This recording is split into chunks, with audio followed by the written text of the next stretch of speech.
state, Nick. Yeah, what a state. You're on television and you come out in a state, you bring a dog with you. It's not my dog.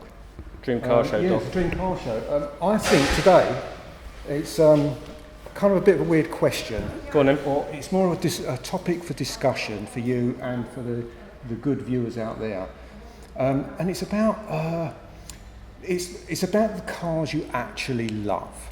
Yep. Now, you think most shows we watch and YouTube channels, that kind of thing, it's kind of mostly about either super fast, hot hatches, or the latest supercars and that kind of thing.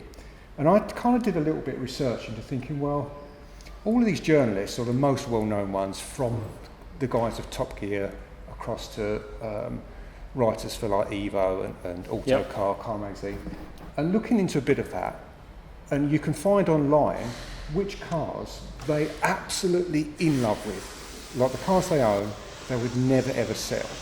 And you think these guys have got access to some serious metal, right? And it's some probably very I mean, quite mundane, famously, Chris Harris, and he did one of the Top Gears of Chris Harris, where the car he adores the most in the world is a Citroen 2CV. Yeah. And I wanted to explore, and perhaps chat to people out there as well, about this phenomenon, because it's like, you can really admire a car, and you could think like, driving a Ferrari like is an amazing experience. But is it more of a case of like, you can't help what you fall in love with? Mm. Well, yeah, there is that, isn't there? I mean, I suppose we've all got a car somewhere deep inside us that we love for a very obscure, odd reason. I mean, you must have, because we can only go on cars you've actually owned. So if you think back to the cars you've owned, is there one you're deeply in love with? Yes. And what's that? It was an E46 325 Sport 4-door saloon.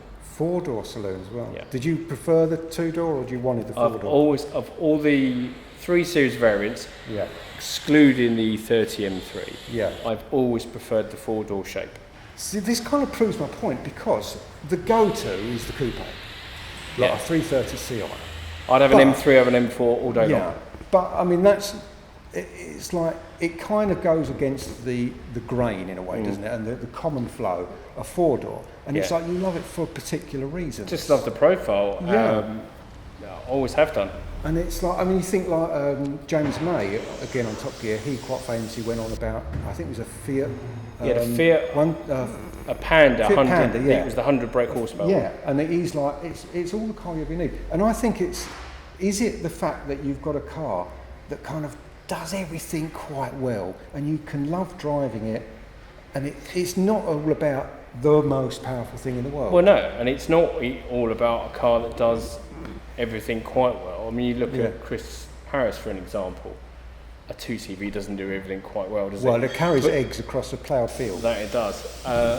But he's got some emotional attachment to that car from his childhood or when he was growing up. Well, exactly. And that's where a lot of it comes from. People, you know, bit of nostalgia, have a car from their past, and that's the main reason they don't want to get rid of it. See, I wonder why people they perhaps have a dream car, like an achievable one, and then they get the car, and then in not that great length of time, they kind of get fed up. Yeah. And I think, I mean, I've suffered a little bit from this. I mean, it's first world problem when I say suffered. Because I've kind of bought a dream car, and like picking it up and the anticipation was just awesome. But then after a while, it becomes a bit of an anticlimax. Such a hard the novelty ride, wears off. choppy, and passengers complained, and it was really expensive to run. And when I got to get new tyres, it was like I had to saw off an arm. This is a very good prosthetic. So it kind of makes you a bit fed up. So is it? Yeah, I think with a lot of people, you know, speaking from my experience, I get really caught up, almost obsessed with the researching of a car. Yeah. Finding the particular one that I really like and the one I want, and then you ruin it by buying it. Yeah, exactly that. That's exactly right. Yeah. Once you've got it, it's like, and then you move on to the next one. Yeah. See, I think this is where motoring journalists, why they come down to, I think the script editor for Top Gear, his most favourite car that he loves, he would never sell, is a Defender, like a rattly old Defender. Yeah. And I think because they get their fix of the RSs and the Lambos and the Ferraris. It's like, it's a quick fix. You don't want to live with it, and then you go back home to the box. Yeah, I mean, I can kind of relate to that in some kind of way, because I get to play with some very nice cars. I have some generous, very trusting clients that will lend me a supercar from time to time, and it's great. And then it's like when we went out in the RS3. On paper, that's a really quick car. And for me, I'm like, well, come on, crack on.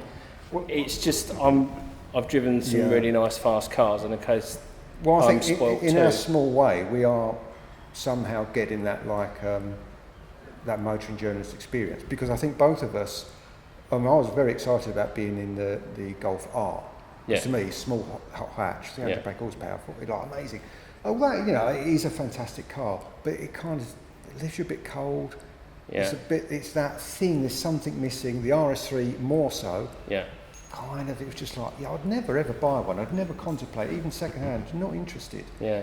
And I think the path that you're on of trying to find cars that are great to drive, you can own for say 2-3 years, and then move on to the next one, and not without losing, or even maybe making a little bit of money is a really good idea. And you're very fortunate you're in a situation that you can do that. Yes. I think, and 2 cars is ideal, because at the moment on my radar is an E46 M3. And it is kind of the car of the moment. I think there's a lot of people talking about it being the next kind of sort of big thing, and you can really see them creeping up there. I could quite easily come out of my Alpina and go to that, but it goes in the garage. And I've got a very just a Cooper S for driving around in. Everyone's seen it on the channel. It does everything I want it to do. Carry the bike, take the dog, all the rest of it. But then to have something like that in your garage, you don't really want a car like that as a daily, because you're going to wreck it. And that's part of the problem, isn't it? When these people do have really nice fast cars as a daily, it all just becomes a bit mundane, doesn't it? After a while. But I mean, here's a question. I'll put this to the audience as well. Right? So I run 2 cars. One's just a 2-year-old Mini Cooper S, and the other one is the Alpina Roadster S, which you've seen on videos. I could kind of effectively pull both those cars, or chop those both cars in, and get maybe a 2012 or 2014 maybe M5. Okay. The V8 twin turbo M5, right? Yeah. What a machine.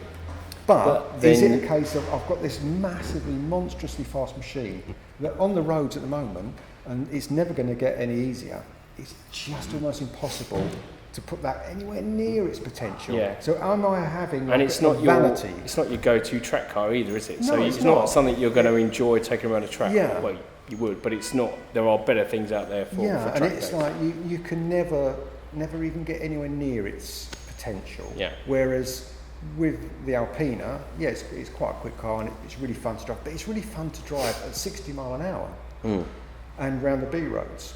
Whereas I think some of the others we've driven, the M3 we drove was fantastic, the CS. But driving that at 40 round B roads, the car is just saying, well, it's not. I don't know. I'm going to disagree with that, because I just think that at any speed it was awesome. Just loved it. That's your secret. That's your kind of mistress of cars. It is. Yeah. Yeah. I think if you spec'd it, you'd put your perfect car, and I think that was it. You think you'd be done for the rest of your life. I'll just keep, as long as there's petrol. I'm happy with that. Stock up. Right. But what we'll do then, we'll make that an aim as we go on in the future. You will get an M3. Yeah, just need to get a couple of bits sorted out, and then we'll monitor how long it takes before you get up in the morning and look at it and just go, nah. Oh, that's a tricky one. I don't know what I would replace it with. Well, I don't think you can think about replacing something that you. Yeah, that's my. I do things like that. Though. I start thinking about a path with cars. Something you mentioned earlier, and I thought is for you a good setup.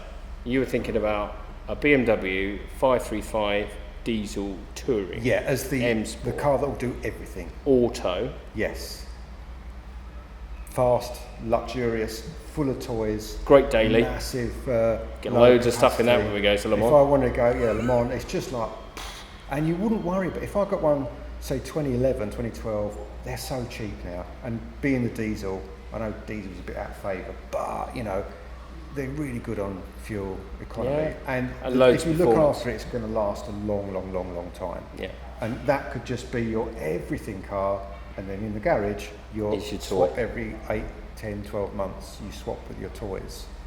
I think that's yeah, and I think where you're sort of looking around the 15, 20k price range, it's quite, like the Roadster S. Yeah, there are some toys. There's some really nice cars out there for that kind of money. Yeah, and obviously manual.